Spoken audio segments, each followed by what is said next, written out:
Je vous présente aujourd'hui notre 404e journal de bord. Jean-Marie Le Pen, bonjour. Bonjour.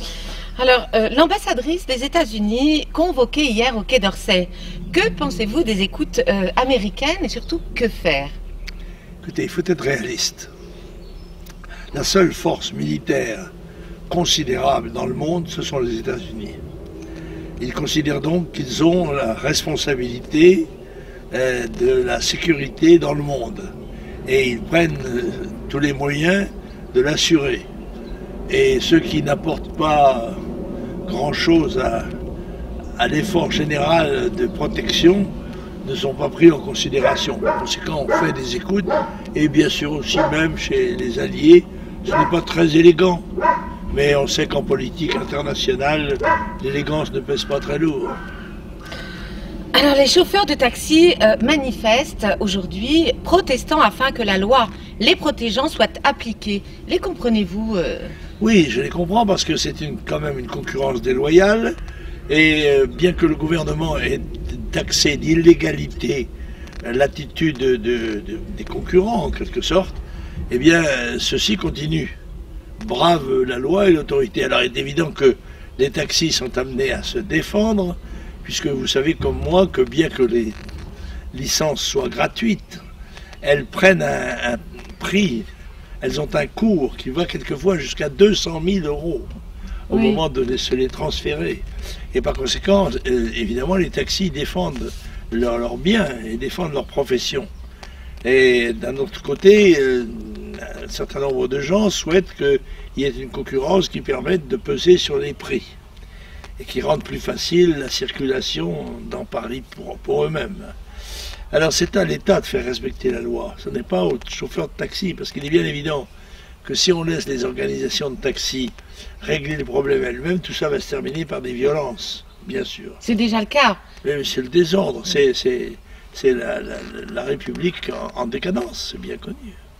Alors en Hongrie, le fameux grillage de 175 km de long évoqué dans votre blog passé est en train d'être démonté, donc contre ordre. Quel est votre avis? J'avais mis en doute l'utilité et l'efficacité d'un tel dispositif. Oui, c'est ce que vous disiez. Alors que le gouvernement hongrois s'en soit lui aussi rendu compte. Après tout, faire et défaire, c'est toujours travailler. Bon, il a mis fin à une initiative qui me semblait discutable. Bon, tout est bien qui finit bien. Ce qui ne finit pas, en revanche, c'est la pression démographique qui va s'exercer et migratoire qui va s'exercer sur ce pays et sur tous les autres, d'ailleurs. Alors, un général de l'armée ukrainienne vient de rejoindre le camp pro-russe au Donbass. Que pensez-vous de cette situation? Écoutez, ça ne fait que contribuer au trouble général et à l'opacité de ce problème pour nous, Européens de l'Occident. Et il est certain que la proposition que nous avions lancée de faire un règlement qui permettent au Donbass d'avoir une certaine autonomie à l'intérieur de l'Ukraine n'a pas été entendue ni par les uns ni par les autres, il faut le reconnaître, et on va probablement arriver à une séparation, non sans que les événements militaires n'aient pu s'aggraver. Bon, il y a des passages maintenant, dites-vous, de militaires ukrainiens vers le Donbass, c'est peut-être que la situation est en train de basculer en faveur de ces derniers. Alors Palmyre, grande ville du nord-est de la Syrie, est en grande partie détruite par Daesh, pillée, minée, etc., etc. Quid des réactions de nos gouvernants? Oui, écoutez, ils sont impuissants dans ce domaine-là, comme dans les autres. Ils font des protestations, comme pour les écoutes américaines. Nous nous déclarons profondément choqués. Nous ne sommes pas du tout en état de nous opposer à cet état de fait et à ces violences. Il en est de même avec Daesh, où la coalition occidentale peine à faire reculer les intégristes, les islamistes agresseurs. Les djihadistes. Et nous ne sommes pas en mesure, les djihadistes si vous voulez, et nous ne sommes pas en mesure de protéger, y compris les trésors de la civilisation qui sont communs à l'humanité. Bon, ceci montre que l'initiative islamiste qui est en cours est véritablement un danger mortel, non seulement pour les corps, mais aussi pour l'esprit, pour l'âme des peuples. Alors, le service militaire est suspendu et non pas supprimé. Pouvez-vous nous expliquer la différence, s'il vous plaît? C'est un petit peu comme Jean-Marie Le Pen au Front National. Il est suspendu et pas exclu. Je crois que c'est une facilité diplomatique. En fait, Chirac avait commis la grande sottise de supprimer le service militaire alors qu'il fallait l'adapter à des conditions nouvelles, mais les démagogues ne s'encombrent jamais de finesse. Et ça devait plaire aux gens qui devaient faire leur service militaire. M. Chirac les dispensait de leurs devoirs civiques, et bien tout le monde était content.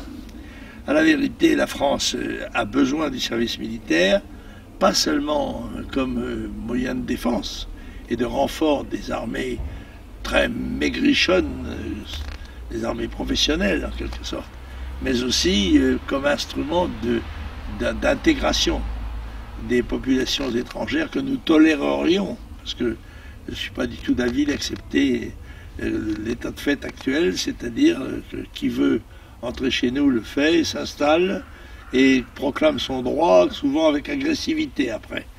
Nous ne devons pratiquement pas accepter d'immigration, nous n'avons pas besoin d'immigration, sauf quelques exceptions éventuellement de qualité ou de cas particuliers de persécution évidente, mais il est certain que la déferlante migratoire qui est en cours et qui va s'aggraver dans les années et les mois qui viennent, eh bien constitue un danger mortel pour la dépendance de notre pays et même pour sa survie. Alors, Anne-Sophie Leclerc, ex-candidate Front National à l'occasion des dernières élections municipales passées, vient d'être relaxée par le tribunal de Cayenne, en Guyane. Qu'en pensez-vous? Votre réaction, Président? Ce n'est pas la première fois que le Front National se fait plus virulent que Mme Taubira. Et Anne-Sophie Leclerc a été exclue par le Front National pour des faits pour lesquels la Cour d'appel l'a relaxée. C'est-à-dire qu'il y a au Front National des gens qui se considèrent comme les gendarmes de la pensée unique et du prêt-à-penser. Ce n'est pas tout à fait mon avis. Je crois que nous devons d'abord manifester la solidarité sans accepter pour autant que nos adhérents fassent tout et n'importe quoi.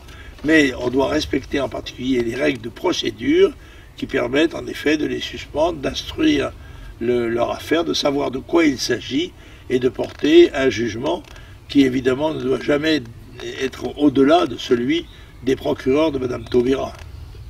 Et alors, vous avez tweeté la semaine dernière en appelant les adhérents du Front National au boycott du vote interne qui est en train d'être proposé à nos militants adhérents. Pourquoi le boycott, Président? En l'occurrence, le Front National a lancé un congrès postal, oui, dans lequel d'ailleurs est proposée une solution d'amalgame insupportable, puisque les adhérents auront à répondre par un seul oui ou non à la modification de 33, je crois, textes réglementaires. Oui. Bon, c'est un procédé qu'avait utilisé le général de Gaulle, c'est probablement ça le gaullisme de M. Philippot qui l'inspire.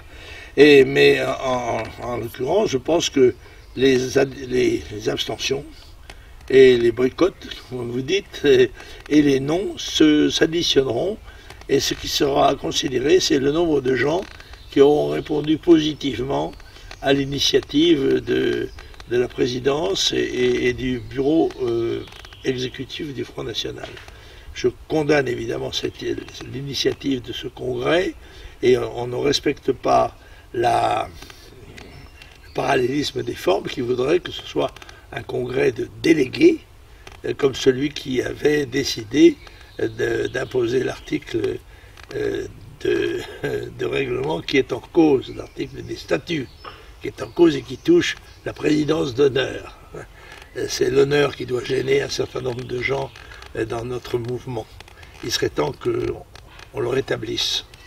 Mais je dois vous dire que je me considère toujours, moi, comme président d'honneur, pour la bonne raison que j'ai été élu à l'unanimité par un congrès et qu'il n'est pas question de me retirer ma dignité en quelque sorte. Et je la défendrai avec tous les moyens qui sont à ma disposition. Non mais ne vous en faites pas, président, tout le monde vous considère comme président d'honneur. Merci beaucoup, je suis très heureux, mais je peux le constater. C'est vrai qu'il y a un consensus beaucoup plus général que ne le croit la direction du Front National autour de cette question de la présidence d'honneur. Bien alors vos lectures, président? Écoutez, j'ai terminé le livre de Gabriele Adinolfi, qui est, comme son nom l'indique, un Italien et un militant nationaliste italien qui titre son livre « Années de plomb et semelles de vent » parce qu'il a été sous-titré « 20 ans de cavale ». En effet, comme beaucoup de militants italiens, ils ont passé, de jeunes militants italiens, nationalistes, ils ont passé une partie de leur vie soit en prison, soit en exil, parce qu'ils subissaient une persécution très grande. Et je dois dire que l'engagement politique en Italie est beaucoup plus violent qu'il ne l'était en France, puisqu'il y avait un petit groupe terroriste dont on sait qu'il a commis des crimes, quelques assassinats. Mais en Italie, je le rappelle, il y avait 4000 brigades rouges en prison et 1000 noirs, qu'on appelle de droite, d'extrême droite. Et les affrontements étaient des affrontements meurtriers. Et c'est ce que raconte Gabriele Adinolfi avec beaucoup de talent et beaucoup d'humour. Si vous voulez avoir une idée de ce qu'est la situation dans notre sœur italienne, eh bien, vous n'avez qu'à lire ce bouquin, il passionnera.